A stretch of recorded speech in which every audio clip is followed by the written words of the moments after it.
Well, hi. Thank you again for joining me in this 30-day journey through the book of Proverbs. We're going to look at one chapter each day, so we'll get through all 31 chapters in 31 days. And today's day 4, so we look at Proverbs 4 today. I hope that you've had a chance to read this. I think I'm just going to point out a couple of the things that I've noticed. Hopefully that will challenge you and encourage you. But my prayer is that when we read these, that we find one of the Proverbs, maybe one or two of the verses that kind of strike us, that get our attention maybe a little more than the others, and that we can kind of meditate on those, just kind of let them stew in our mind throughout the day, and then allow God to use His Word to change us. But let me just give you some of my observations from reading Proverbs 2. First was in the beginning of the proverb, he talks about getting wisdom, and a couple times he repeats that, which spoke to me and just said, that wisdom is achievable, that we all can have it. It's not something that we have to earn. It's not something that we, have to do certain things to win it, or that we have to deserve it, but that it's attainable, that we all can have wisdom. But as we've seen in the previous Proverbs, that it's something that has to be pursued with great passion and intentionality. But we can get it.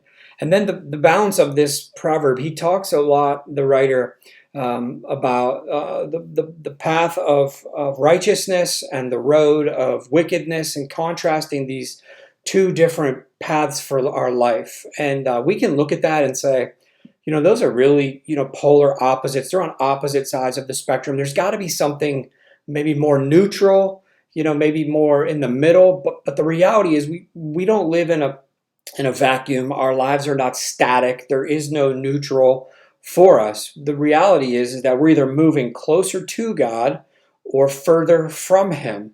And what is going to determine that are the decisions that we make and the path that we follow. So we see this contrast that these paths are going to direct our lives. They're going to be what we follow, leading us to a destination. And what we want is ultimately what's going to shape the decisions that we make each day. So do we choose the path of wisdom, or do we choose the road of wickedness? And he describes here, that wisdom and personifies wisdom as a she, and talks about her. And we saw in an earlier proverb that, there's also a she that was evil, the promiscuous woman. But here, wisdom is a she, and so that tells us that wisdom is a person, and we know that wisdom is Jesus. The New Testament tells us that God made Jesus to be wisdom. So wisdom is a person, but it's also a path. So it's somebody to know, and it's a path to follow. That's what wisdom is for us. And my definition of wisdom was it's the key to living the life that God intended for us.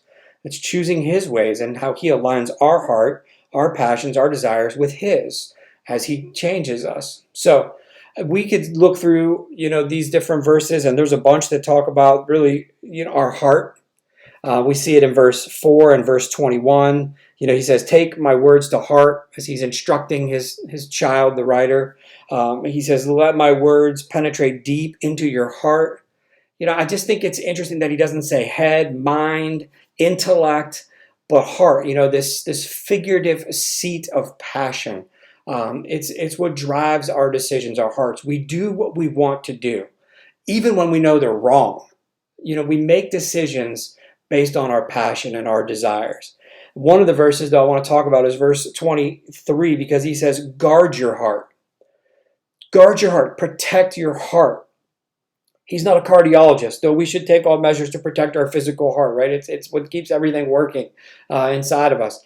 But this idea, this figurative heart, this real estate that we have, that God has sent His Son to die for. He wants our heart. He wants us to be passionate for Him, to want to know Him, to want to follow Him, right? This is what God's plan is for us. So there's this battle between good, God, and evil, His enemy, that wants this real estate that is our hearts. But here the writer tells us to guard our hearts. Society would tell us to guard a lot of things. You got to guard your life. You have to guard your investments, your retirement. You got to guard your property. You got to guard certain things. But what the writer tells us is that we need to guard our hearts. And why? Because he says it determines the course of our life. that we can protect those other things, right? It's wise to protect things that we've been entrusted to steward and to manage, right? But he says, guard your heart above all else. See the priority of your heart. See how important it is to your life and the decisions you make. Guard it above all else because it determines the course for your life. Right? This is God's word telling us that we're going to do what our heart wants to do. And if we don't protect it, we will get a corrupt and evil heart. And that will then direct our lives. And this is where we find ourselves in places we never intended to be, doing things we never thought we would, and then dealing with the effects of those things, the damage that's created internally and externally by living a life of destruction. So I've encouraged us through the Psalm study, and those of you that have done that, did that with me, to take some of the text each day and convert it to a prayer. So maybe you could do that today. Maybe protecting our heart isn't the highest priority. Understanding that we need wisdom as a person and a path, but that ultimately needs to come from our heart, that this desire to know God and to know his ways. And we can have it because wisdom is attainable. Verse 7 says the wisest thing you can do is to seek wisdom, right? This is where it starts, understanding that we need it. In the ESV version, it says, the beginning of wisdom is this: get wisdom, right?